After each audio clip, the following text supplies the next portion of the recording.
Aceh Explore menampilkan halaqah dari Masjid Raya Baitur Rahman Banda Aceh. Subscribe, komen, like, dan share. Assalamualaikum warahmatullahi wabarakatuh.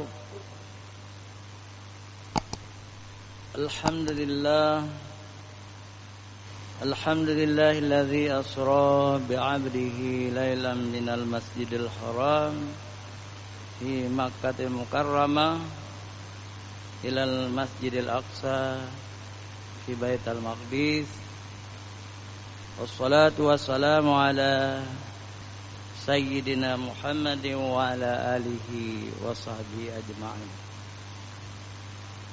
Puji dan syukur kita panjatkan kehadirat Allah Subhanahu wa taala yang telah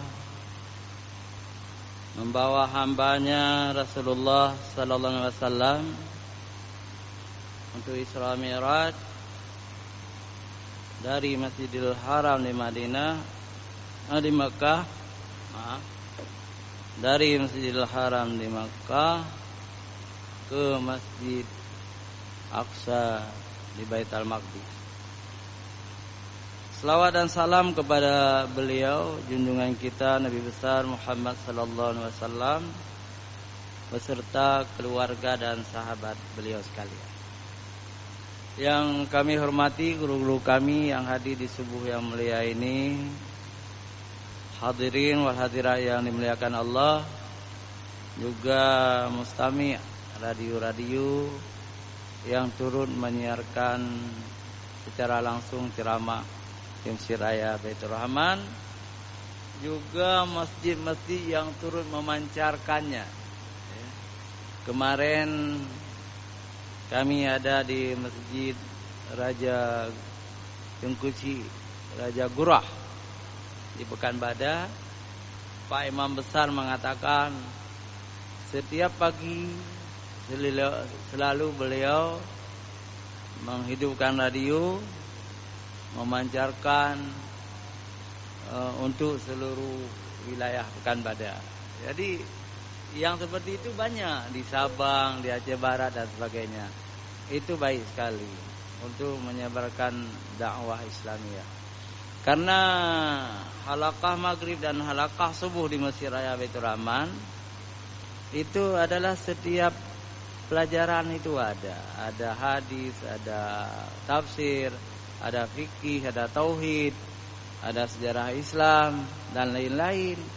Seseorang yang tekun menyimak radio Baitur Rahman akan menjadi orang yang taat, akan menjadi hamba-hamba yang saleh, yang luas wawasannya, yang luas ilmu Islamnya, sangat bagus. Tetapi sekali lagi kita katakan kadang-kadang kita ditipu oleh setan. Tidak ada radio di rumah. Tidak ada radio di rumah. Jadi manusia itu sibuk dengan televisi, dengan iklan-iklan yang tidak ada manfaat, dengan iklan-iklan yang semua pahala tubuhnya hilang. Karena di iklan-iklan itu ada perempuan-perempuan yang membuka aurat, Zikir-zikir tadi hilang, nggak ada lagi pahalanya. Jadi kalau beribadah ini harus serius. Manusia harus mengenal mana yang haram, mana yang boleh ditonton, mana yang tidak. Baru pahala itu terkumpul untuk dikembalikan oleh Allah kepada kita di hari akhirat. Tetapi banyak orang beribadah lagi urung sukar ia ngeraga. Jadi sukar ia ngeraga, lihat cerong dia. Lang raga, ragawi, lihat cerong ia nali ia. Begitu juga banyak orang banyak ibadahnya tetapi tidak menjaga, pulang ke rumah nonton televisi, melihat aurat perempuan, enggak ada lagi pahalanya. Bukan berarti saya katakan televisi itu haram, bukan. Walaupun ulama-ulama tahun 73, 70-an, 80-an masih mengharamkan televisi itu karena banyak maksiatnya. Tetapi kita tidak mengharamkan. Ada juga di televisi yang baik-baik, ya. Kalau yang baik-baik kita nonton tidak haram, tetapi jaga pahala zikir kita, pahala ibadah kita. Jangan kita ibadahnya ada, tetapi kita buang-buang pahalanya dengan kemaksiatan. Hadirin wal hadirat yang dirahmati Allah, kali ini selama 10 menit ke depan, jangan panjang-panjang sekali, kita lanjutkan tentang Isra Mi'raj bagian yang keempat. Dia 1 bulan. Mungkin saya menggunakan 6 kali, 1 bulan setengah, ya, untuk Isra Mi'raj. Di ayat pertama surah Isra itu ada kalimat dari Allah Subhanahu wa taala, linuriyahu min ayatina, untuk kami perlihatkan kepada Muhammad, kepada Rasulullah, min ayatina, tanda-tanda kebesaran kami, kebesaran Allah Subhanahu wa taala. Apa yang diperlihatkan kepada Rasulullah oleh Allah sangat sangat luar biasa. Maka dimulai surah itu dengan subhanallah, maha suci Allah. Jadi sesuatu yang sangat mengagumkan, sesuatu yang sangat luar biasa, yang tidak pernah diperlihatkan kepada makhluk yang lain, kepada nabi-nabi yang lain, kepada rasul-rasul yang lain. Apa yang diperlihatkan itu? Yang pertama, sampai ke Sidratul Muntaha, langit yang ke-7, itu nabi yang lain tidak pernah ke situ. Kemudian di Sidratul Muntaha ada lagi yang lebih tinggi, mustawa. Itu sangat tinggi lagi. Jadi Jibril saja tidak boleh ke sana. Kata Jibril, seandainya aku melangkah 1 langkah lagi, karena dilarang oleh Allah, aku akan hangus, kata Jibril. Hanya Rasulullah yang boleh ke mustawa. Di mustawa Allah melihat surga. Surga bukan hanya 1 surga yang dilihat, 7 surga, 8 surga itu dilihat.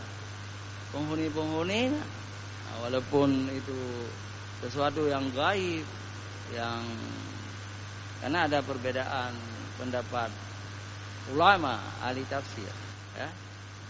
Ada yang mengatakan surga sudah ada, ya. Ada yang mengatakan surga belum ada, belum kiamat. Tetapi bagi Allah semua untuk diperlihatkan itu Allah sanggup, ya. Itu maha kuasa, ya. Itu maha kuasa. Jadi Rasulullah melihat surga. Juga Rasulullah melihat neraka. Rasulullah juga melihat neraka. Kemudian ini yang sahih-sahih, karena riwayat Isra Mi'raj itu penuh dengan cerita-cerita yang tidak berdasarkan nas. Tidak ada dalam Al-Quran, tidak ada dalam hadis sahih. Hanya cerita-cerita yang tumbuh sangat banyak, beribu-ribu cerita. Tapi kami di Mesir Raya ini mencoba, ya, yang ada hadisnya, yang ada hadis sahih. Rasulullah juga melihat 2 sungai yang terang benderang dilihat. Sungai itu adalah Sungai Nil dan Furat. Sungai Nil itu sebuah sungai yang ada di Afrika, melintasi sejumlah negara sampai ke Mesir, sampai ke Laut Tengah. Asal usul Sungai Nil itu dari Ethiopia. Ethiopia itu di Afrika bagian utara dan timur, tapi mengalir beberapa negara, Sudan sampai ke Mesir, sangat panjang dia. Sangat panjang. Itu Sungai Nil di dunia. Tetapi kata Rasulullah dalam hadis sahih, saya melihat Sungai Nil di surga. Jadi di surga ada juga Sungai Nil. Dan Sungai Nil itu luar biasa, ya, sangat terkenal kebanggaan orang Mesir, orang Sudan, orang-orang Ethiopia dan beberapa negara lain, Eritrea, itu dengan sungai Nilnya. Tapi yang paling terkenal sampai ke Kairo, ke Mesir. Jadi indah sekali. Airnya tidak pernah kering.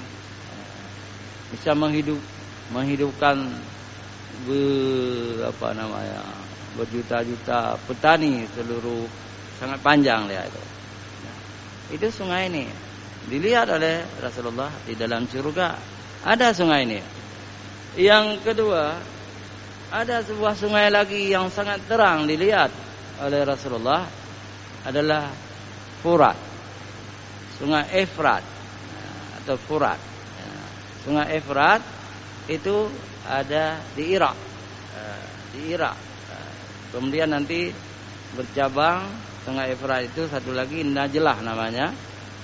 Itu dilihat oleh Rasulullah. Ini hadis sahih sekali, riwayat Bukhari dan Muslim. Dilihat oleh Rasulullah di dalam surga. Dilihat. Nah, dari mana Sungai Furat ini? Sungai Furat ini dia asal-usulnya dari Turki, ya. Membelah Rusia, bukan Rusia, membelah Suriah, ya, Irak, ya, sampailah ke laut juga. Ya. Ini sungai-sungai sangat terkenal, ya, Sungai Furat. Ya. Di surga juga ada Sungai Furat dilihat oleh Rasulullah Sallallahu Alaihi Wasallam. Sangat terang dilihat oleh Rasulullah. Ini apa maknanya? Maknanya menurut Syekh Najamuddin, ini ulama besar Mesir yang menulis tentang Isra Mi'raj, Syekh Najamuddin Asy-Syankiti namanya. Ini pertanda wilayah yang dilihat ini adalah menjadi wilayah Islam. Kan waktu Rasulullah Isra Mi'raj itu belum Islam wilayah itu. Dan ternyata kemudian sepanjang mengalirnya sungai-sungai itu sudah menjadi orang Islam semuanya. Negara-negara yang dilintasi oleh sungai itu menjadi wilayah Islam. Walaupun sungai Nil di ujungnya itu Ethiopia, orang Ethiopia itu banyak Kristen, tetapi kemudian masuk Eritrea, masuk Sudan, itu semua negara Islam. Mesir, negara Islam semua. Begitu juga Sungai Furat tadi, wilayah-wilayah Turki semua Islam sekarang. Islam, Suriah Islam, ya, sampai Irak, semua Islam. Tetapi Rasulullah juga melihat dua sungai lagi yang tidak terang. Jadi samar-samar. Ada sungai tetapi tidak jelas. Ditanya oleh para sahabat, sungai apa ya Rasulullah? Saya tidak tahu sungai apa. Tetapi Syekh Najamuddin Asy-Syankiti, ulama besar Mesir ini, mengatakan ada kemungkinan, ya, sungai itu adalah Sungai Mississippi yang ada di Amerika, dan sebuah lagi ada kemungkinan Sungai Rin yang ada di Perancis. Artinya apa? Sepanjang sungai itu manusia tidak beriman, tidak Islam. Memang tidak Islam. Orang Perancis itu ada yang Islam, tetapi sangat sedikit. Ya.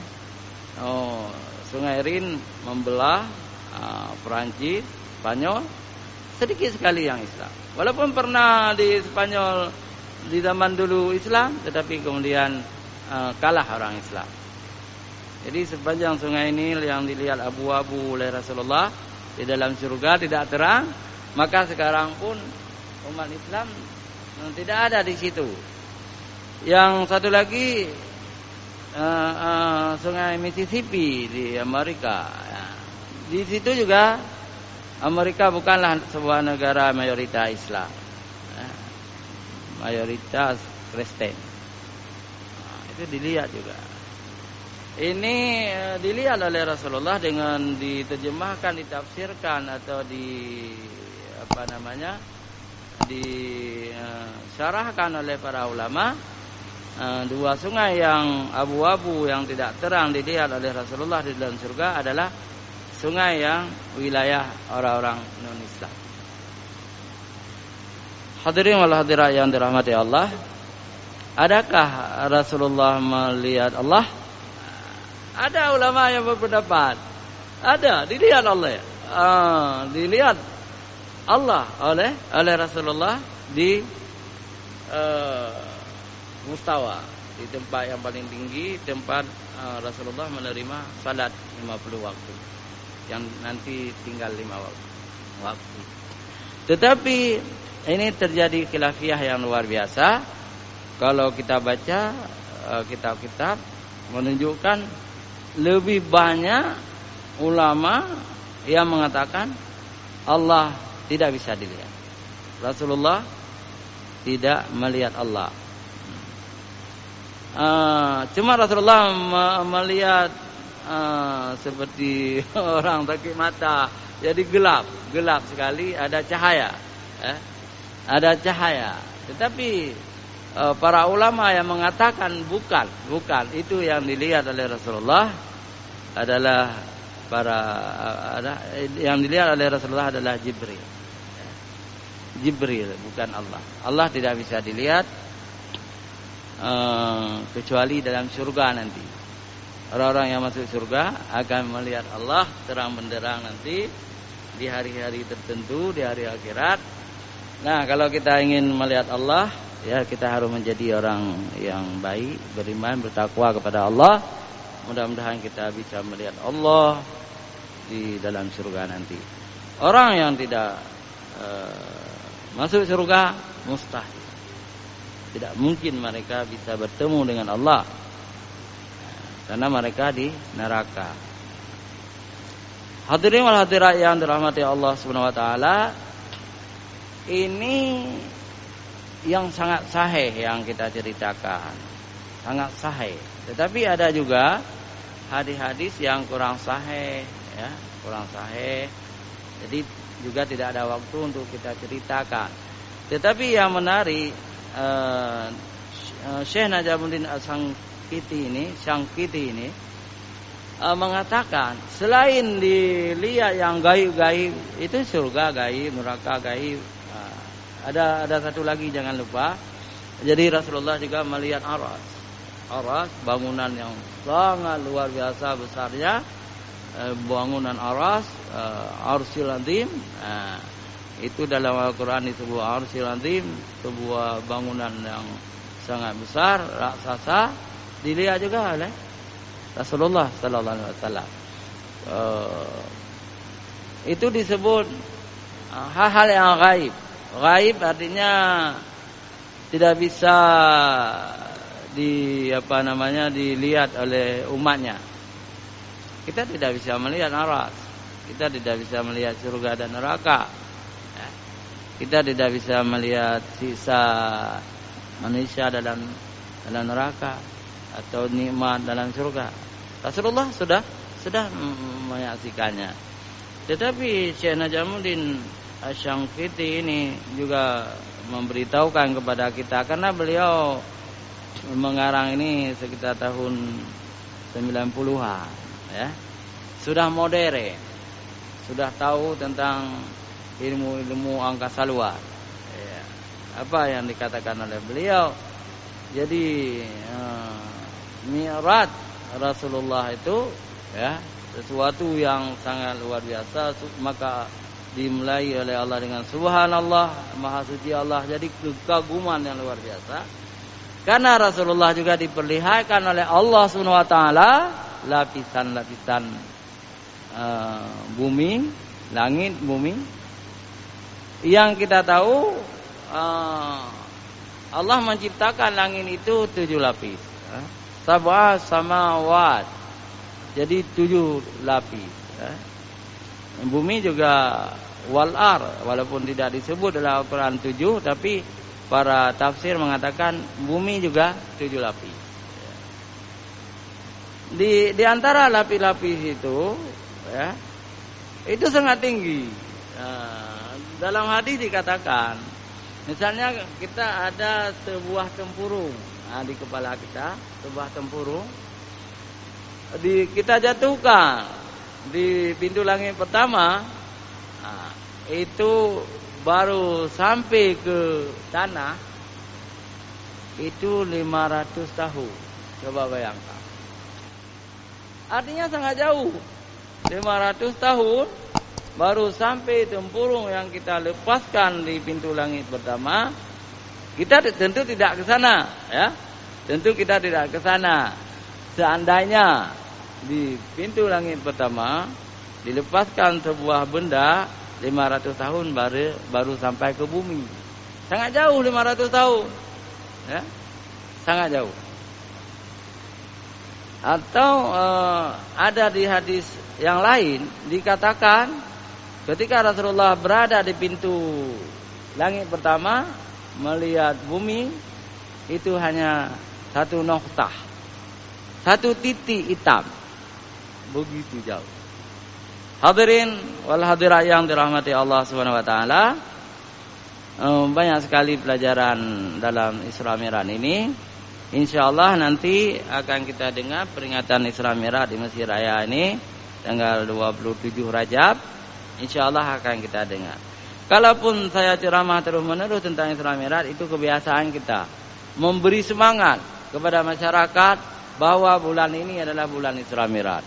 Bulan ini adalah bulan salat. Bukan berarti salat hanya bulan ini. Tetapi sebaiknya kita orang-orang beriman di bulan ini kita kita asah kembali ilmu kita dengan bab salat. Kita pelajari salat. Salat tidak cukup hanya kita belajar waktu kecil di MIN, di SD, tidak cukup. Di SMP, SMA tidak cukup. Jadi ilmu salat ini laut tak bertepi. Semakin kita pelajari salat, semakin luas. Malah kita suatu ketika nanti akan mendapat halawatul iman. Jadi kemanisan iman dengan salat kita. Bagaimana kemanisan iman dengan salat itu? Kalau sudah terpanggil kita teringat salat. Kalau belum salat kita tidak enak kita duduk di warung kopi, tidak enak kita nonton TV, tidak enak kita main-main, langsung kita salat. Itu sudah mani iman kita. Sudah mani. Kemudian kita punya harta banyak. Kalau kita belum mengeluarkan zakat, itu tidak bisa hidup tenang kita. Kalau belum kita infak, belum hidup tenang. Kalau belum bersedekah, belum membantu fakir miskin, anak yatim, belum tenang. Itu kemanisan iman. Kalau sudah kita kerjakan, ada kemanisan iman. Banyak orang salat tidak manis. Tidak manis imannya. Misalnya begini. Kiban tengah bengah tidak sembahyang Mesir Raya. Ini kan musim dingin. Jadi cuacanya agak kedinginan. Oh, sang lun mampu gitu kan. Padahal kalau kita lawan kedinginan itu ketika kita berada di dalam kendaraan tidak dingin lagi. Sampai ke Mesir Raya seperti ini tidak dingin lagi.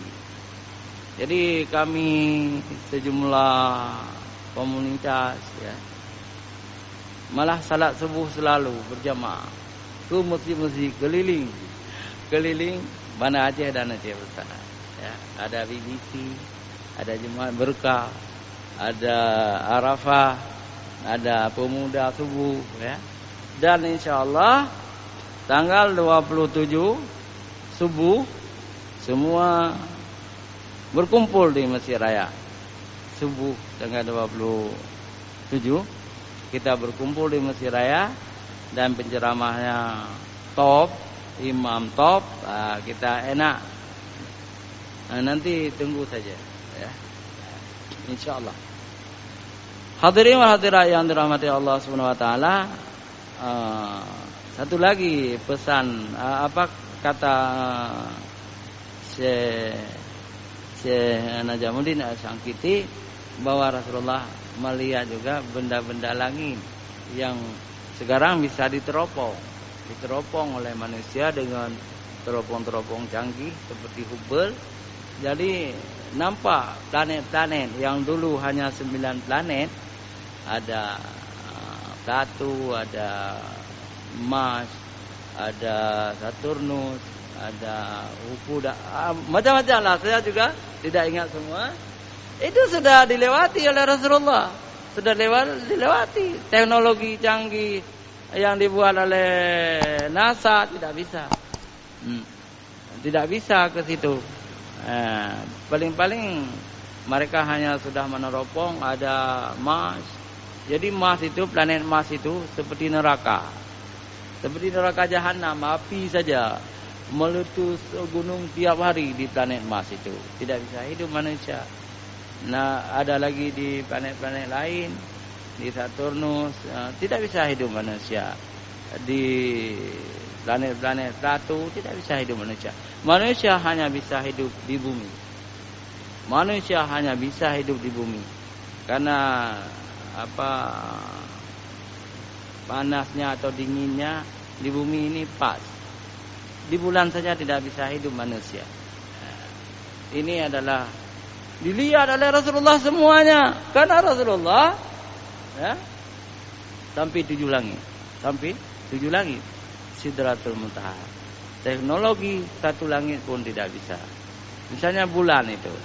Dalam agama bulan itu dikatakan di lapis kedua, di langit lapis kedua. Tetapi dalam ilmu pengetahuan bukan, masih di bawah langit dunia. Maka manusia bisa ke bulan. Tapi ke Mars itu tidak bisa, ke matahari tidak bisa. Dan sekarang semakin canggih lagi teropong-teropong diciptakan oleh manusia. Umumnya orang kafir yang menciptakan itu ya. Nah itu sudah nampak lagi planet-planet yang sebelumnya belum ada. Tapi sekarang sudah nampak lagi. Dan planet-planet itu ada yang lebih besar dari bumi. Bumi yang tempat kita tinggal ini kecil rupanya. Planet lain lebih besar. Tapi ada juga planet yang lebih kecil dari bumi. Jadi bulan itu lebih kecil dari bumi. Jadi betul-betul subhanallah, maha suci Allah. Jadi kagum, berdecak kagum Rasulullah saja kagum, apalagi kita. Hadirin wal hadirat yang dirahmati Allah, yang paling penting ini yang terakhir adalah sebuah hadis riwayat Tirmizi bahwa salat 5 waktu itu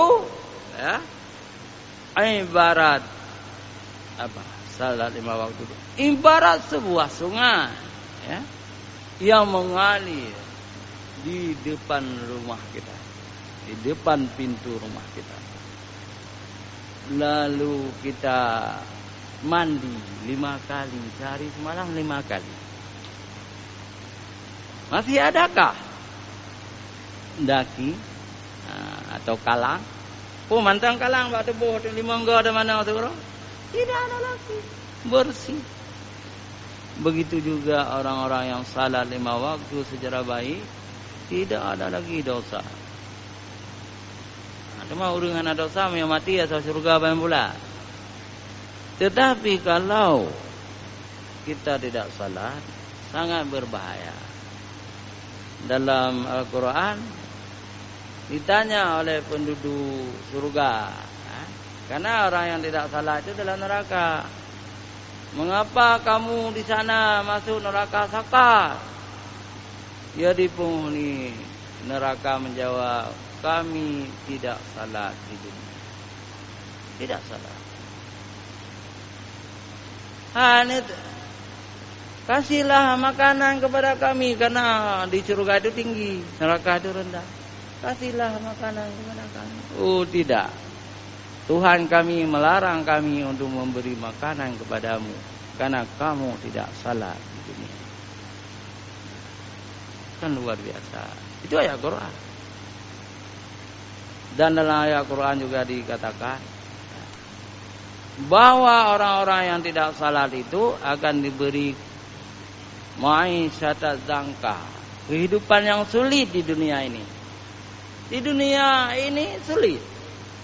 Gasin, miskin, hina, bukan berarti orang kaya itu juga senang. Kadang-kadang dengan harta itu sulit. Harta banyak sekali, kemerdekaan jiwanya tidak ada, diperbudak oleh hartanya, itu termasuk orang-orang yang rugi juga. Nauzubillah min dzalik. Ya. Wa naqsyuru yaumal qiyamati ama. Dan dibangkitkan di hari akhirat orang-orang yang tidak salat itu buta. Cerita buta itu bukan negatif. Yang disebut buta adalah buta mata hati. Banyak sahabat Nabi buta di dunia, tetapi tidak buta mata hatinya. Yang disebut buta itu buta mata hati.